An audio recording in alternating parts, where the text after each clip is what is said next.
Hello everyone, when I से this कि इस वीडियो के बाद तुमको किसी भी और स्ट्रैटेजी की ज़रूरत नहीं पड़ेगी, तो trust me, I truly genuinely से दिस फ्रॉम माई हार्ट। और पिछले वीडियो में मैंने डाला था एक वीडियो जिसमें मैंने एक्चुअली उसमें बात नहीं की थी कि आपको 500 स्कोर करना है। वो मैंने एक एग्जांपल दिया था कि जिनकी कैटेगरी कम है, जिनकी कैटेगरी है उनको थोड़ी कम एफर्ट्स में सिलेक्शन मिल सकता है, राइट? क्योंकि मैंने काउंसलिंग करवाया है तो आई नो कि आप बहुत कम स्कोर में बहुत कम एफर्ट्स के साथ अच्छा स्कोर कर सकते हो। इस वीडियो के बाद लिटरली ट्रस्ट मी, आपको किसी भी और स्ट्रैटेजी की ज़रूरत नहीं पड़ेगी, but at least watch the video till the end, और at least if you are serious about your preparation, go through this video at even 2x speed. It don't matter actually, but go through it, listen through it, because this is not just a video, it's all the experiences that I had in my life. मैं आपको वो share करना चाहती हूँ क्योंकि आपको पता है कि जिस साल मेरा सिलेक्शन हुआ ना, even my condition was not at all good. बहुत सारी फीलिंग्स थी, इमोशंस थे, मेंटल लेवल पे बहुत ज़्यादा डिस्टर्बेंस था, but yet I able to make the score of 560। ठीक है, अब दी अगर आपने 560 स्कोर किया है तो आप हमें 600 के लिए कैसे गाइड करोगे? बच्चा, अगर मैं शायद 10 दिन और पढ़ता तो शायद मैं 600 भी स्कोर कर लेता। और दूसरी चीज़ ये कि 560 और 600 में डिफरेंस नहीं है बच्चा, ये डिफरेंस है एक नंबर का। बट या शायद जो मैंने अपने एक्सपीरियंस से सीखा, शायद इतने बच्चों को गाइड करके सीखा, वो मैं आप सबको बताना चाहूँगी। और दूसरी इंपॉर्टेंट चीज़ बच्चों कि गो थ्रू दिस, इस वीडियो में आपको 600 नंबर के लिए अगले 2 महीने में क्या स्ट्रैटेजी होनी चाहिए, क्या माइंडसेट होना चाहिए, लॉ ऑफ अट्रैक्शन कैसे यूज़ करना है, और दी रिवीजन कैसे करना है, मॉक टेस्ट कैसे करना है, और ऐसी क्या गलतियाँ हैं जो मैं कर रहा हूँ जो मुझे नहीं करना चाहिए। Will discuss everything related to your preparation, your journey in this video. So just sit comfortably and watch this video. Take a notebook, अपने साथ की पॉइंट्स नोट करो और गो फॉर इट, लग जाओ, क्योंकि it's only 71 days left for your examination. 71 days for your examination. बहुत कम time है बच्चों, बहुत कम टाइम है। ट्रस्ट मी, मैंने से दिस, मैंने अपनी प्रिपरेशन स्टार्ट की थी ना तो 75 days थे, आज 71 days है। अब प्लीज़ ये मत पूछो कि दी आपने एग्जैक्ट कौन से टीचर फॉलो किए, कैसे टीचर फॉलो किए, कितना किया, कितना पढ़ा, कितना सोया। क्यों बच्चों? द ओनली रीज़न मैं आपको ये बोल रही हूँ, दिक्कत मुझे इसमें नहीं है कि मैंने किन टीचर को फॉलो किया या मैंने कितने घंटे पढ़े। दिक्कत ये बताने में है कि मेरा IQ, मेरी लर्निंग कैपेसिटी, आपकी learning capacity are the entirely 2 different concept. And I guess आपकी जो जर्नी है वो शायद मेरी जर्नी से बहुत अलग है, डिफरेंट है। ठीक है, इसलिए follow your own path. I am just guiding you कि आप ये चीज़ सुनो, इन मेजर पॉइंट्स पे फोकस करो, and ultimately your journey for your selection will be little easier, ease हो जाएगा, कंफर्ट रहेगा। माइंडसेट पता रहता है ना कि ये माइंडसेट करना है तो बहुत सारी जर्नी बहुत आसान हो जाती है। तो अब देखो स्टार्ट कैसे करते हैं। सबसे पहले हम स्टार्ट करते हैं किस चीज़ से लेकर, बताओ किस चीज़ से स्टार्ट करें? दी लॉ ऑफ अट्रैक्शन से स्टार्ट करते हैं। चलो लॉ ऑफ अट्रैक्शन से स्टार्ट करते हैं। ओके, तो हम सबसे पहला टॉपिक लिख लेते हैं लॉ ऑफ अट्रैक्शन की। ठीक है दी, यार सीट तो चाहता हूँ नीट की, ठीक है, और आप मुझे बताओ कि दी लॉ ऑफ अट्रैक्शन में अपनी नीट के सिलेक्शन के लिए कैसे यूज़ करूँ। देखो सबसे पहली चीज़, अगर तुम ये बोल रहे हो दीदी होगा कि नहीं, इसका मतलब पता है तुम क्या प्रोनाउंस कर रहे हो? इसका मतलब तुम अपने सबकॉन्शियस को सिग्नल दे रहे हो कि मुझे ये चीज़ नहीं चाहिए। इफ़ यू से आई डोंट डिजर्व इट, और if you don't find it confident कि आप कर सकते हो कि नहीं, इसका मतलब आप अपने सबकॉन्शियस को सिग्नल दे रहे हो कि दी I don't deserve it, I don't want it. Actually नहीं चाहते हो क्या? बताओ। डेस्परेटली तो तुम चाह रहे हो। मुझे तो लगता है जितने बच्चे वो डेस्परेटली चाहते कि दी यार बस एक सीट मिल जाए, मैं ना भगवान के यहाँ लड्डू चढ़ाऊंगा, प्रसाद चढ़ाऊंगा, 100 नारियल फोड़ूंगा। तो बताओ बच्चों, सो पहले डोंट से, नेवर एवर से कि दी होगा कि नहीं। होगा, क्यों नहीं होगा? ये बताओ क्यों नहीं होगा? पहली चीज, दी ये रीजन है, ऐसे रीजन है, सिलेबस नहीं कंप्लीट है, ये कंप्लीट नहीं, वो कंप्लीट है। कौन आ रहा है बैरियर? कौन करने से रोक रहा है? खुद, कोई और नहीं आ रहा। कोई संसार का प्राणी तुमको नहीं रोक सकता अगर तुम खुद को नहीं रोक रहे हो। सिर्फ तुम खुद को रोक रहे हो। लिटरली इकलौती गलती जो तुम्हारे सक्सेस के तुम्हारे सामने आएगी ना, क्योंकि तुम खुद को ही, पहली बात तो वो कंफर्ट जोन में चले गए हो ना कि सैड होना ही अच्छा लग रहा है। सैड में ही तुम बहुत ज़्यादा खुश हो, कंफर्टेबल हो चुके हो। This is absolutely not a thing जो आपको करना चाहिए। दूसरी इंपॉर्टेंट चीज़, दी मैनिफेस्टेशन टेक्निक कौन सा करें? चलो सबसे पहले लिखते दी का फेवरेट, और अब फेवरेट, पहले तो इतना नहीं था, वाटर मैनिफेस्टेशन। दी क्या करना है वाटर मैनिफेस्टेशन में? मैंने इतनी वीडियो में बताया, फिर भी लोग मुझे टेलीग्राम पे पूछो दी वाटर मैनिफेस्टेशन बताओ क्या होता है। अरे सुन तो लो, वाटर मैनिफेस्टेशन का मतलब क्या है? Take the water, hold it. सबसे पहले तो बहुत सारा थैंक यू बोलो, thank you thank you thank you thank you thank you thank you thank you so much. और जब थैंक यू बोलते हो ना तो आपकी फ्रीक्वेंसी ऑटोमेटिक यहाँ से यहाँ पहुँच जाती है, बिल्कुल रॉकेट की तरह शूट हो जाती है। दूसरी क्या, अब हमको कोई भी चीज़ अचीव करने के लिए हमको अपनी फ्रीक्वेंसी बढ़ानी होती है, ठीक है दी, चलो ये कर लेंगे। फिर आपको क्या करना है, वाटर को होल्ड करो, put it near your heart chakra, जैसे हार्ट चक्रा के पास रखा। अब अपना जो ड्रीम है, देखो तुम्हारा रिजल्ट कब आएगा? मान लो दी, कंसिडर करते 17 जून, दी डेट आ गई है यार, आप 17 जून क्यों बोलते हो, पता नहीं क्यों इससे इस नंबर से बहुत ज़्यादा वो हो चुका है। 17 जून मान लो तुम्हारा रिजल्ट आ रहा है, ठीक है। अब 17 जून को आंख बंद करके विजुअलाइज करो कि दी आई वॉज लिटिल स्केयर्ड, मैं जाता हूँ गूगल पे सर्च करता हूँ अपना रोल नंबर एंड रिजल्ट में ना माई score is the 600+, I want 600, ठीक है। 600+ भी नहीं, एग्जैक्ट स्कोर लिखो पहली बात तो, दी एग्जाम्पल के लिए बताई 600+। और उसके बाद फिर क्या करो कि ना, जैसे ही तुमने स्कोर कार्ड देखा, ओवरऑल स्कोर क्या लिखा है, जैसे कि किसी का भी एग्जाम्पल ले लेते हैं, अमृत का एग्जाम्पल ले लेते हैं, अमृत और यहाँ पे 601 602 है ना। तो वो जब तुम देखोगे, what will be your reaction? तुम किसको बताओगे? मम्मी पापा को, अपने बेस्ट फ्रेंड को, जिसको रिलेशनशिप में उनको, या किसको? खुद को कैसा फील होगा? भगवान को क्या बोलना चाहोगे? ग्रेटफुल होगे, एंथुजियास्टिक होगे, ब्लैंक्ड होगे, खुश होगे, रोगे? वो इतनी डीपली इमेजिन करो ना, that dive deep into it enough कि भाई तुमको लगे कि यार ये तो हो गया सच में। दैट फीलिंग कि अब ये हो गया ना, तुम्हारे दिमाग से डेस्परेशन निकाल देगी, and that is very very very important thing, ठीक है। अब दूसरी मैनिफेस्टेशन टेक्निक कौन सी है, जो दीदी ने अपने एग्जाम के टाइम पे सबसे ज़्यादा की है, सबसे ज़्यादा फेथ के साथ की है, वो स्क्रिप्टिंग। दी आपने वाटर मैनिफेस्टेशन बताया, अब स्क्रिप्टिंग में क्या करना है? ये कौन सी नया टेक्निक है? कुछ नहीं है, वाटर मैनिफेस्टेशन का जुड़वा भाई है, पर वाटर मैनिफेस्टेशन में तुम बोल रहे हो, स्क्रिप्टिंग में तुम्हें लिखना है यही feeling, I am so grateful, thank you thank you thank you, I am so grateful कि फाइनली मुझे नीट की एक सीट मिल गई। मुझे इतना ब्लैंक फील हो रहा है ना कि मुझे समझ ही नहीं आ रहा कि मैं क्या बोलूँ, और मतलब मेरा मेहनत सक्सेसफुल हो गया। मम्मी पापा इतना ज़्यादा रो रहे हैं, वो पापा तो बिल्कुल सबको फ़ोन करने से ही नहीं थक रहे हैं। क्या फील करोगे? Write down every detail of the feeling जो तुमको उस दिन आएगा, क्योंकि तुम अपने पेरेंट्स को जानते हो, तुम अपने बेस्ट फ्रेंड को जानते हो, तुम किसी और के लिए कर रहे हो, तुम किसी को जलाने के लिए कर रहे हो, किसी को शो करने के लिए कर रहे हो। Right that exact feeling. अब इससे भी ज़्यादा दूसरी इंपॉर्टेंट चीज़ बताओ दी, पढ़ाई में मन नहीं लगता, कॉन्फिडेंस तो बिल्कुल आ ही नहीं रहा है, इसके लिए बताऊँ क्या करना है? देखो, कॉन्फिडेंस नहीं है, ठीक है, डर है, इसके लिए तुम पता है क्या करना है? इसके लिए एक सिंपल सा सॉल्यूशन ये है ना कि सर्च योर वाई। पता है बच्चों, तुम ये बोल रहे हो ना दी प्रोक्रेस्टिनेट कर रहा हूँ, डर लग रहा है, पढ़ने बैठता हूँ पर पढ़ नहीं पाता, इसका रीज़न पता है क्या है? क्योंकि तुम्हारा गोल ही नहीं बढ़ा है, और गोल बड़ा भी है ना तो शायद तुम पर्पस भूल गए हो। जिस साल तुमने ड्रॉप लिया था, खासकर ड्रॉपर बताना मुझे कमेंट में, जब तुमने ड्रॉप लिया था तुमने क्या प्रॉमिस किया था कि ठीक है इस साल तो दिखा दूंगा, इस साल तो सबको औकात दिखा दूंगा। आज वो चीज़ तुम भूल गए। पता है बजरंगबली के पास बहुत पावर्स है, बहुत पावर्स थी, पर वो क्या हुआ, वो एक श्राप के कारण ना भूल गए कि मेरे पास इतनी पावर्स है, मैं तो बिल्कुल अपना साइज़ बड़ा कर सकता हूँ, साइज़ छोटा कर सकता हूँ। तुम बच्चे हो, वो लोग बच्चों को भगवान का रूप बोलते हैं, है ना। भगवान, तुम सोचो अपनी विश जाके बोलते हो पूरी जाती है, तुम वही पावर तुम्हारे अंदर है, तुम भूल गए हो, लिटरली भूल गए हो। और वो पता है भूल क्यों गए हो? क्योंकि तुम्हारा वाई कहीं ना कहीं ओझल हो गया। जैसे एक एग्जाम्पल, मेरे पास एक लड़की है, उसका वाई है क्योंकि दी अगर मैंने नहीं किया तो शायद मेरी शादी कहीं और हो जाएगी। एक लड़की का वो है कि दी क्योंकि मुझे अपनी कॉलेज लाइफ एंजॉय करनी है, मैंने लाइफ में बहुत स्ट्रगल्स देख लिए। कुछ का है कि दी यार अब कॉलेज लाइफ जीना है, कुछ का है कि दी यार इसको साबित करना है, कुछ का है कि दी यार सामने वाली बंदी छोड़ के चली गई उसको दिखाना है। तो जो भी तुम्हारा वाई है, जो भी अच्छा है, बुरा है, सही है, गलत है, उससे फर्क नहीं पड़ता, बस वाई है ना, दैट इज इंपॉर्टेंट। और वो वाई को just pin point write down every day. जब ऐसा लगे ना प्रोक्रेस्टिनेट कर रहा है, समझ जाके वो तेरा वाई तुझसे बहुत दूर जा रहा है। ऐसा नहीं है दी पापा के लिए डॉक्टर बनना है, दी डॉक्टर इज माई ड्रीम। अरे भाई रियल रियल रियल वाला जो तेरा गोल है ना वो लिख, क्योंकि पता है शायद डॉक्टर बनना तुम 1 साल के टाइम में छोड़ देते जब तुमने 12th के साथ तुम्हारा सिलेक्शन नहीं हुआ, पर कुछ तो ऐसा लगा जो तुमको आज तक 2 साल 3 साल 4 साल के ड्रॉप पे ना खींच के लेके आए। वो क्या है? मोस्ट प्रोबेबली लोगों के ताने होते, जैसे मुझे तो बहुत हर्ट करता था, और मेरे पापा को एक अंकल ने बोल दिया था कि इतना वो नहीं करवाना चाहिए, बीएससी करवा देना था, बीएससी क्यों ड्रॉप आउट करवाया। तो मेरे लिए वो एक बड़ा गोल था, दूसरा मेरी मम्मी के लिए प्रॉमिस। तो ये 2 बहुत इंपॉर्टेंट चीज़ थे और मेरे लिए बहुत क्लियर था।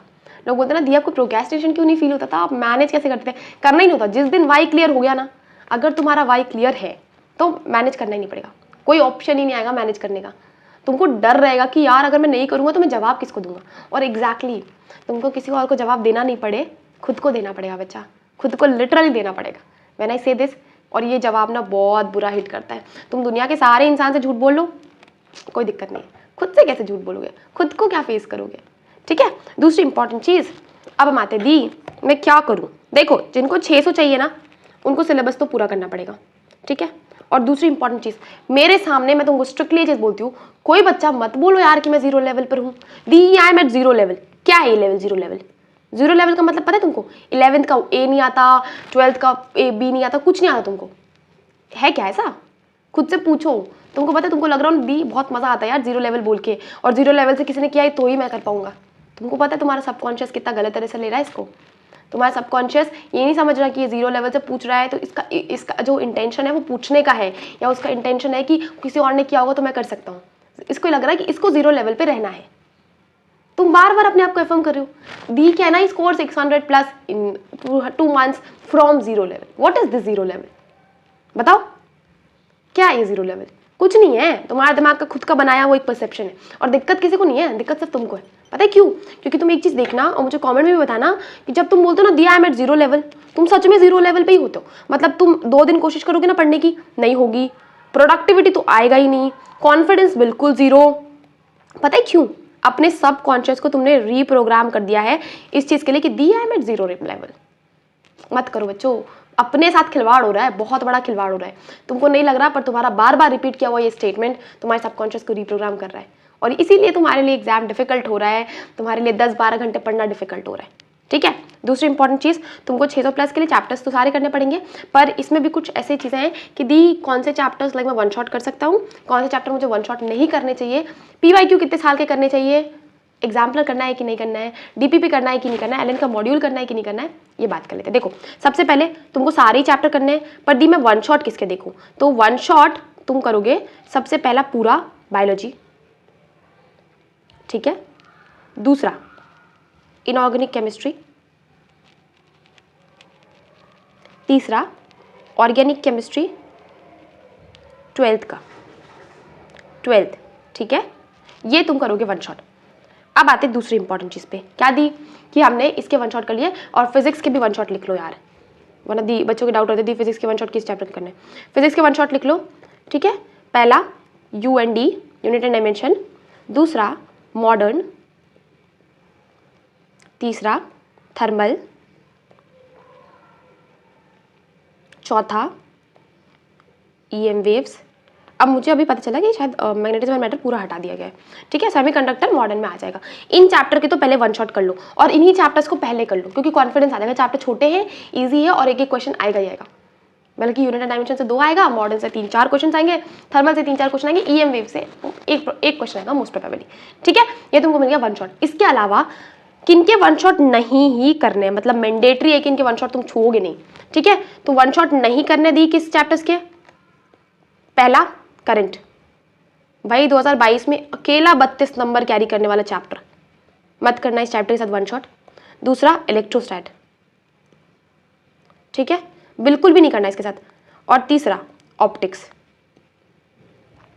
ठीक। इनके 1 शॉट गलती से भी नहीं करना, क्योंकि इनके 1 शॉट्स थोड़े से भारी पड़ जाएंगे, कॉन्सेप्ट बनेगा नहीं तो कोई मतलब भी नहीं हुआ, टाइम वेस्ट भी हुआ, 1 शॉट से समझ भी नहीं आया। इनके 1 शॉट्स नहीं करना, ठीक। अब आते हैं हमारे दूसरा इंपॉर्टेंट चीज़ पे, दी फिजिक्स के क्वेश्चन नहीं बन रहे, फिजिक्स के क्वेश्चन नहीं बन रहे। इसका सिंपल सा स्ट्रैटेजी है, पहला सॉल्व करो पहले PYQ एग्जाम्पलर, ठीक है। और PYQ भी हमको करना है नीट का 2015 के बाद, ठीक है। एम्स का करना है, एम्स का कर लो यार, एम्स का तो 2010 के बाद ही कर लो। उसके बाद क्योंकि एम्स के क्वेश्चन अच्छे, फिर आते हैं जेई मेंस लिख देता हूँ बस, उसको कर लो 2021 के बाद, ठीक है। ये हमारा दूसरा इंपॉर्टेंट चीज़ हो गया। अब ये कर लिया, इसके भी मोस्ट प्रोबेबली क्वेश्चंस नहीं बनेंगे, तो जैसे ही क्वेश्चन नहीं बन रहे, follow a simple strategy for your question. क्या दी कि पहले तुम PYQ में खुद से लिखो दी इसमें गिवन क्या है, ठीक है। फिर लिखो इसमें फॉर्मूला क्या यूज हो सकता है, अपने हिसाब से सोच के। इसके आगे नहीं समझ में आ रहा ना क्या करना, अब जाओ और एग्जामिनर का आंसर शीट खोलो, मतलब एग्जामिनर का आंसर शीट खोलो, मतलब उस क्वेश्चन का आंसर शीट खोलो और चेक करो कि जो गिवन फॉर्मूला तुमने लिखा है वो सही जा रहा है। अगर इतना सही है तो तुम आगे भी सही कर लोगे।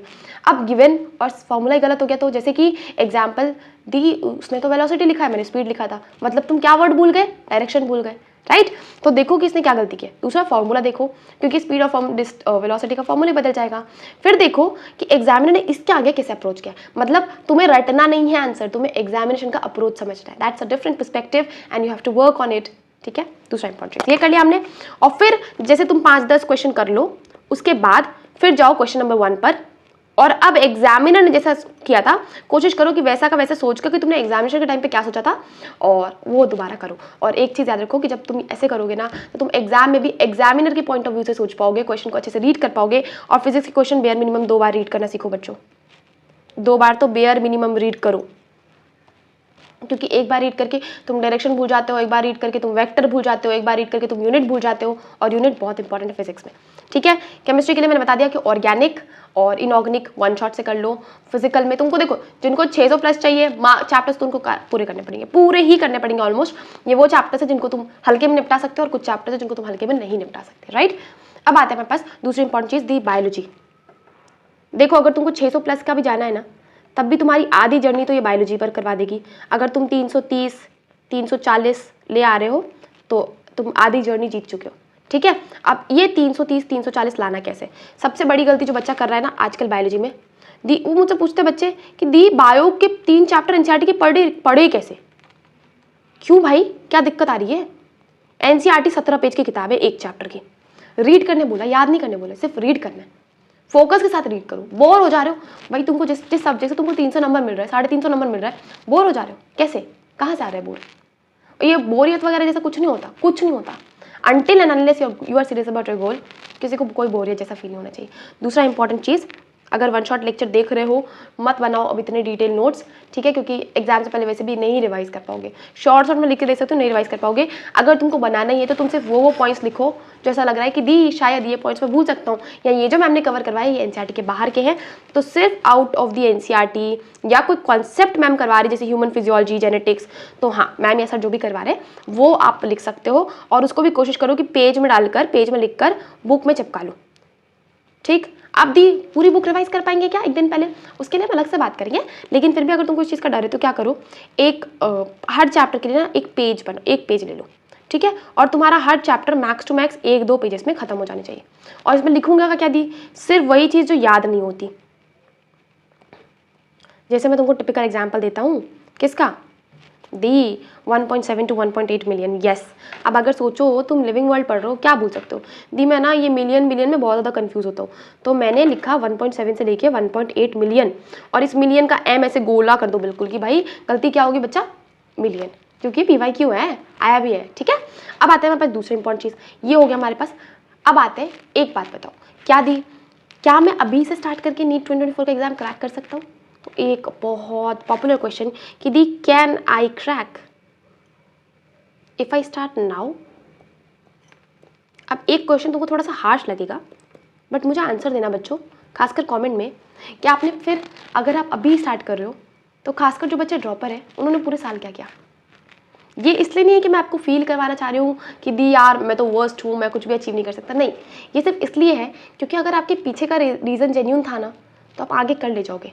लेकिन अगर आपके पीछे का reason procrastination, negativity, time pass था ना, तो ये टाइम पास, नेगेटिविटी, ये प्रोक्रेस्टिनेशन वापस आने वाला है। And trust me when I से दिस, वापस आएगा, और इतनी बुरी तरह से आएगा ना, क्योंकि अब तो तुम्हारे पास ओवर थिंकिंग भी है, स्ट्रेस भी है, तो 5 कंपोनेंट मिलकर तुम्हारी बहुत बुरी वाली धज्जियाँ उड़ा सकते हैं, बहुत गंदा वाला। वो तुमको इतना, मतलब अगर तुम 10 पे होगे ना तो तुमको -10 पे पहुँचाने में टाइम भी नहीं लगाएंगे, समझ रहे हो? तो इसीलिए बस एक चीज़ मुझे मत बताओ, किसी को मत बताओ, किसी को मत बताओ, क्योंकि आई गेस कि दी यार मैंने प्रोक्रेस्टिनेशन में बहुत टाइम वेस्ट किया, पर खुद को पता होना चाहिए, खुद को सेल्फ टॉक तो करो इस चीज़ से रिलेटेड। एक बार खुद को समझाओ कि मैं क्या कर रहा था पूरे साल। जब मैंने स्टार्ट किया था तो शायद मेरी जर्नी ना, मतलब मैं ये चाहता था कि मैं इस बार तो एम्स दिल्ली लेके जाऊंगा, AFMC लेके जाऊंगा। फिर 6 महीने बीते तो मेरा कॉलेज मेरे स्टेट का फर्स्ट कॉलेज हो गया। अब मेरे लिए सिर्फ ये है कि दी मुझे कोई भी सीट चाहिए। क्यों पता है? बताओ क्यों ऐसा हुआ? क्योंकि ना तुमने अपनी सेल्फ वर्थ का रियलाइजेशन गवा दिया, पहली चीज़। और दूसरी चीज़, पता नहीं तुमको डिस्ट्रैक्शन, प्रोक्रेस्टिनेशन इतना क्या घेरा कि तुम उसमें ट्रैप होते चले गए। मुझे दिक्कत नहीं है, देखो डिस्ट्रैक्शन, नेगेटिविटी, ओवर थिंकिंग सबकी लाइफ में, ये हमारे ह्यूमन ब्रेन का काम है कि मैंने जिस चीज़ में एफर्ट दिया है वो एफर्ट्स जब तक होगा नहीं परेशान करेगा। बट इतना भी क्या परेशान कर रहा कि अगर मैं ओवर थिंकिंग के लूप में जा रहा हूँ तो मैंने पूरे 2 घंटे ओवर थिंक किया। नहीं होता ऐसा, नहीं करना चाहिए ऐसा, क्योंकि ना ये जो जर्नी है ना, ये सिर्फ तुमको ऐसा नहीं मिलेगा कि दी मैं सिर्फ टॉप पे जाऊँ, ये तुमको बिल्कुल बॉटम पे भी लाएगी। फिर से जीरो से स्टार्ट करना पड़ेगा, फिर से दोबारा उठना पड़ेगा। और वो जो जीरो लेवल पे फिर धक्का आता है ना, जब मॉक टेस्ट में मार्क्स कम आते हैं, 200 आ गए, 150 आ गए, और फिर जब ऊपर जाते हैं ना, ऊपर जाने में शायद इतनी खुशी नहीं होती है, पर जितना नीचे आने में दुख होता है। पता है क्यों? क्योंकि तुमने अपने आप को इतना कोसना शुरू कर दिया। कभी अप्रिशिएट किया है? कभी बताओ, कमेंट में बताना, कभी अपने आप को अप्रिशिएट किया कि दी यार मैंने अपनी ज़िंदगी में ये अच्छा किया। आज मेरे मॉक टेस्ट में, पिछले मॉक टेस्ट में 300 आए थे, आज के मॉक टेस्ट में मेरे 400 आए। Wow, I have done something better, I am improving. कभी किया? नहीं किया। और 400 से 300 आ जाए, देख लो, ताने तो भाई खुद को ऐसे मार रहे होते ना, ऐसे मार रहे होते जैसे हमसे बुरा इंसान इस संसार में कोई है ही नहीं। अल्टीमेटली तुम ही हो जो तुम्हारा साथ दोगे। ठीक है, अब एक इंपॉर्टेंट चीज़ कि दी मॉक टेस्ट में एनालिसिस कैसे करूँ।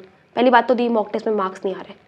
ठीक है, पिछली वीडियो में हमारी ये बच गया था, इसीलिए मैंने ये प्रॉपर एक सीरीज ही बना दिया कि हम 10-12 वीडियोस पे हर टॉपिक डिस्कस करेंगे, चाहे वो माइंडसेट हो, चाहे वो स्ट्रैटेजी हो, चाहे वो चैप्टर्स हो, सब बात करेंगे। और हम आने वाले वीडियोस में ये भी देखेंगे दी केमिस्ट्री के कौन से चैप्टर मस्ट डू है, फिजिक्स के कौन से मस्ट डू है, बायोलॉजी के कौन से मस्ट डू है, कौन से एडिशनल क्वेश्चंस मस्ट डू है, कौन से out of NCERT lines must do है, तो हम वो सब भी डिस्कस करेंगे। इसीलिए मैंने प्रॉपर एक वो बना दिया प्लेलिस्ट, क्योंकि एक वीडियो में अगर मैं बात करूँगी तो 1.5-2 घंटे लग सकते हैं आराम से, मेरे पास इतना कुछ बताने के लिए।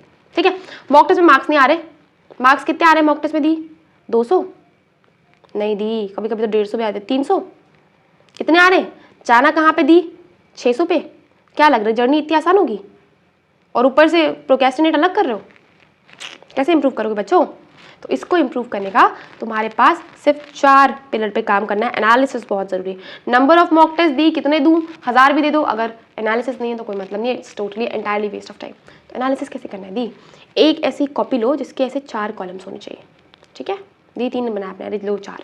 ठीक है, अब इन 4 कॉलम्स पे लिखना क्या दी? पहला, क्या मेरे मॉक टेस्ट देने से पहले मेरा सिलेबस कंप्लीट था? कौन सा सिलेबस दी? जो पेपर में आने वाला है। क्या सिलेबस कंप्लीट था? अगर सिलेबस कंप्लीट था तो तुम उम्मीद करो कि दी 500 लाना। अगर सिलेबस कंप्लीट करके ही नहीं जा रहे हो ना, तो उम्मीद ही मत करो। देखो, तुम दुनिया को बोलो कि मॉक टेस्ट में मार्क्स कम आए, ये वो, खुद तो सच बोलो बच्चा, खुद से बोलो कि दी यार मैंने सिर्फ 10 चैप्टर्स पढ़े थे ना, तो तुम्हारा टारगेट 700 नहीं आना चाहिए। तुम्हारा टारगेट इस 10 चैप्टर्स में से ना 9 क्वेश्चन, 10 क्वेश्चन है ना अगर, तो 9 क्वेश्चन सही करने का होना चाहिए। ये होता है एक्चुअली में इंप्रूवमेंट मॉक टेस्ट का। ये नहीं होता कि दी 10 चैप्टर करें और 700 नंबर चाहिए, हो ही नहीं सकता ना। दूसरा इंपॉर्टेंट चीज़, पहला सिलेबस कंप्लीशन, दूसरा रिवीजन। यही तो सबसे बड़ा दुश्मन है दी। कितनी बार रिवीजन? 3 टाइम्स मॉक टेस्ट से पहले। दी एक बार तो हो रही है ना, आप 3 बार की बात करो, एक बार हो जाएगा तो दूसरा तीसरा बार और आसान हो जाएगा, पर करके जाना है। फ्राइडे तक पढ़ो, सैटरडे को पूरा रिवाइज करो। तीसरा इंपॉर्टेंट चीज़ क्या? नर्वसनेस। दी एग्जाम से पहले पढ़ के गया था, खासकर बायोलॉजी के केस में बहुत ज़्यादा होता है ना, कि दी पढ़ के गया था, एग्जाम हॉल में जाते ही पता नहीं क्या हो गया और मैं नर्वस हो गया, मैंने गलती कर दी। इसका सिंपल से सॉल्यूशन है कि आप कर दो चंद्रभेदी। चंद्रभेदी करना स्टार्ट कर दो। दी चंद्रभेदी क्या है? चंद्रभेदी से प्राणायाम योगा है, जिसमें आपको क्या करना है, अपने राइट नॉस्ट्रिल को थंब से बंद करना है और लेफ्ट नॉस्ट्रिल से सांस लेना है, लेफ्ट नॉस्ट्रिल से सांस छोड़ना है। ठीक है, और चौथा इंपॉर्टेंट OMR। ये इकलौता गलती जिसने दीदी के पूरे 2 साल कॉस्ट किए वो था OMR फिलिंग। इसलिए मैं इस मिस्टेक पे बहुत ज़्यादा एम्फेसिस करती हूँ कि ऐसा मत करो कि दी पूरा पेपर कर लूँगा और फिर भरूंगा। नहीं, ऐसा करो कि मैंने 1 पेज कर लिया उसको भर दो, 1 पेज कर लिया उसको भर दो, ये बेस्ट तरीका है। अब आते हैं हमारे दूसरे इंपॉर्टेंट चीज़ पर। क्या दी, क्या अगले 1.5 महीने के जो टाइम है वो ईजी होगा? नहीं, बिल्कुल ईजी नहीं होगा। अभी से मेंटली प्रिपेयर हो जाओ, क्योंकि सबसे पहला आएगा तुम्हारा सबसे फेवरेट डिस्ट्रैक्शन, प्रोक्रेस्टिनेशन। दूसरा डिस्ट्रैक्शन ओवर थिंकिंग। तीसरा डिस्ट्रैक्शन लोगों के ताने, है ना, खुद के ऊपर सेल्फ डाउट। चौथा डिस्ट्रैक्शन सेल्फ कॉन्फिडेंस। ख़त्म, टाटा बाय बाय, बिल्कुल 0 लेवल पर। ठीक है, तो दी इन सब के साथ पढ़ूंगा कैसे? तो यही तो जर्नी है, यही तो टेस्ट है। तुमको क्या लग रहा है कि नीट का एग्जाम PCB का टेस्ट है? तुम नहीं पढ़ रहे हो PCB, 12th के एग्जाम फिर 12th के एग्जाम के साथ कर देते, 12th के PCB के मार्क्स देके मेडिकल कॉलेज देते। क्यों दे रहे हैं MCQ लेवल टेस्ट?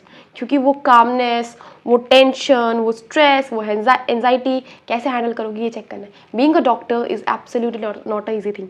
जब तुम सर्जरी में जाओगे ना तो सामने पेशेंट की जान है तुम्हारे सामने. तुम्हारी ज़िंदगी में क्या रायता पहला, none of the patients business, है ना. और किसी को फर्क भी नहीं पड़ रहा कि दी कल घर में लड़ाई हुआ है, रिलेशनशिप खत्म हो गया, ब्रेकअप हो गया, ये हो गया, वो हो गया. सामने तुम्हारे पेशेंट है जिसकी जान बचाना तुम्हारा फर्स्ट प्रायोरिटी है. उस सिचुएशन को कैसे हैंडल करोगे ये सिखाएगा. जब मन करेगा प्रोक्रेस्टिनेशन का, कैसे अपने प्रोक्रेस्टिनेशन को साइड में रख के अपने जो काम है उस पर फोकस करोगे, इस चीज़ का टेस्ट है. कैसे ओवर थिंकिंग के लूप को ख़त्म करके आउट ऑफ ओवर थिंकिंग के लूप पे बाहर आओगे और जो सही करना है, जो सही है करना, वो करोगे. कैसे सेल्फ डाउट से ज़्यादा सेल्फ लव को प्रेफरेंस दोगे. कैसे खुद पर शक करने से ज़्यादा खुद पर विश्वास करने को प्रेफरेंस दोगे. इस चीज़ का एग्ज़ाम है. कैसे कॉन्फिडेंस हो या नहीं हो, डिसिप्लिन हो, इस चीज़ का एग्जाम है. क्योंकि कॉन्फिडेंस तो मतलब MBBS की जर्नी में आ जाओ, सारी कॉन्फिडेंस की धज्जिया होने वाली है. सिर्फ इस चीज़ का कॉन्फिडेंस रहेगा दी मैं डॉक्टर हूँ, हो जाऊँगा. इसके अलावा कोई कॉन्फिडेंस नहीं आ रहा. पेशेंट देखोगे, डॉक्टर्स की दवाई देखोगे, तुमको लगेगा दी मैं तो एग्जिस्ट ही नहीं करता, मैं तो डिजर्व ही नहीं करता. बट फिर भी करना है, बैठना है, लास्ट तक घिसना है, इस चीज़ का एग्ज़ाम है. तो इसीलिए हर रोज़ तुम्हारा चैलेंज सिर्फ इतना होना चाहिए. और एक और चीज़ मैं तुमको बहुत अच्छी एडवाइस देना चाहूँगी कि बच्चों ना, बस एक चीज़ मेरी मान लो कि दी क्या 2 महीने में मैं कर सकता हूँ. इसका सिंपल सा सॉल्यूशन है, क्या तुम आज 12 घंटे पढ़ सकते हो? बताओ. अगर तुम इस क्वेश्चन का जवाब रोज़ हाँ में कर पाओ ना, तो तुम 2 महीने में कर सकते हो. बहुत सिंपल है यार, बहुत सिंपल है. तुमको रोकने वाला कौन है बच्चा? खुद. कोई नहीं रोक रहा. मम्मी पापा ने मना किया मत पढ़. दोस्त चलो कुछ के अच्छे होते, कुछ के अच्छे नहीं होते, बट दोस्त भी इतना नहीं कर सकते यार. कोई नहीं कर सकता. कौन है रोकने वाला? तुम खुद. खुद का सबसे बड़ा डिस्ट्रैक्शन, खुद का सबसे बड़ा दुश्मन बोल लो. जो सबसे बड़ा मेंटोर होना चाहिए, जो सबसे बड़ा प्यार होना चाहिए, सबसे बड़ा दुश्मन बन के बैठा है. अपने दिमाग ने बोल दिया आसान लग रहा है क्या, हलवा लग रहा है, इतनी आसानी से हो जाएगा. और बल्कि तुम्हारा दिमाग तो पहुंचे, अरे मैं हूं ना तेरे साथ, कर लेगा, क्या दिक्कत है. 12 घंटे, मैं 16 घंटे तैयार हूँ पढ़ने के लिए. फटीक तो मैं भूल जाऊंगा.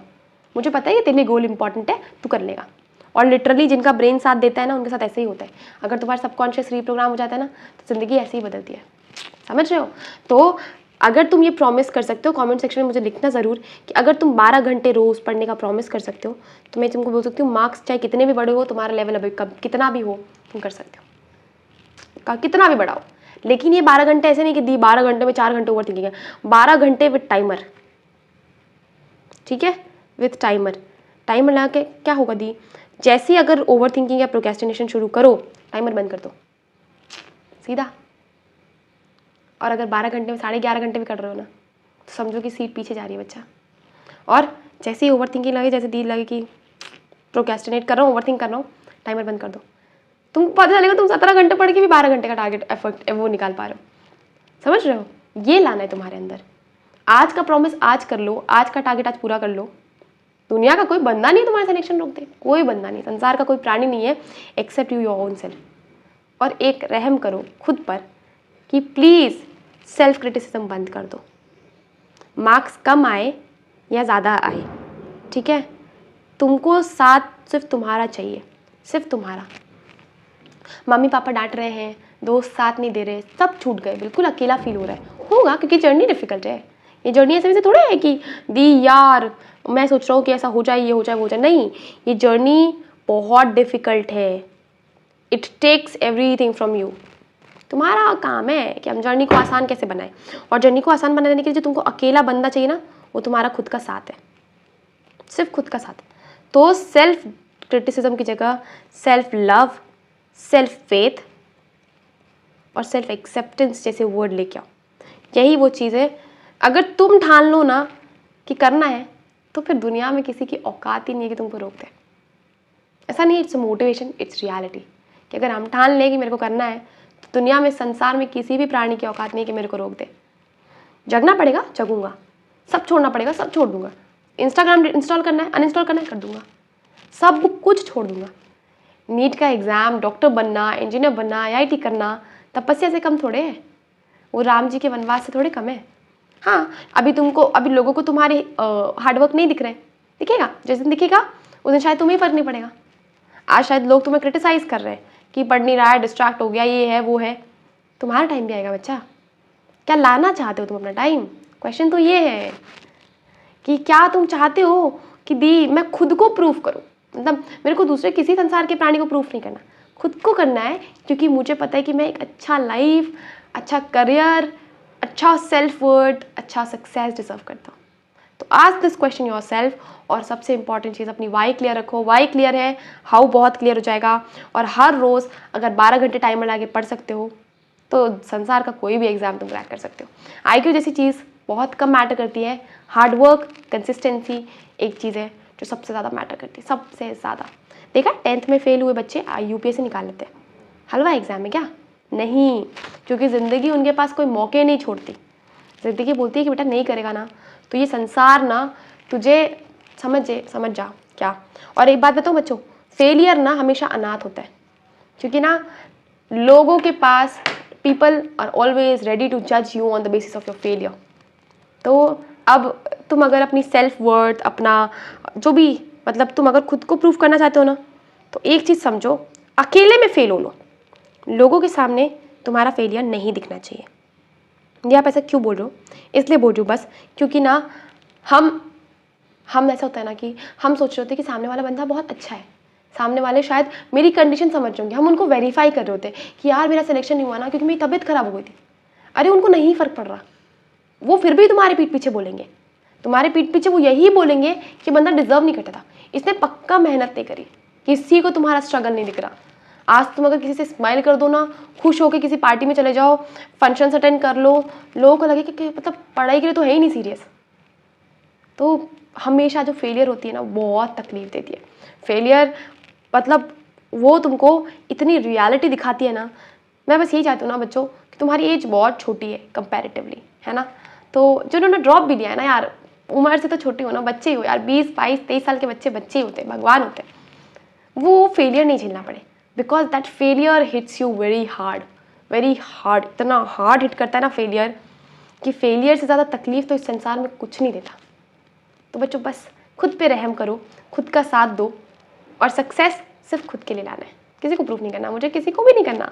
No one deserve to be proved, है ना, मुझे खुद के लिए करना, आई डिजर्व द बेस्ट। और खुद का बैरियर मत बनो, खुद के अपने माइंडसेट को समझाओ, कन्विंस करो, आई डोंट नो क्या।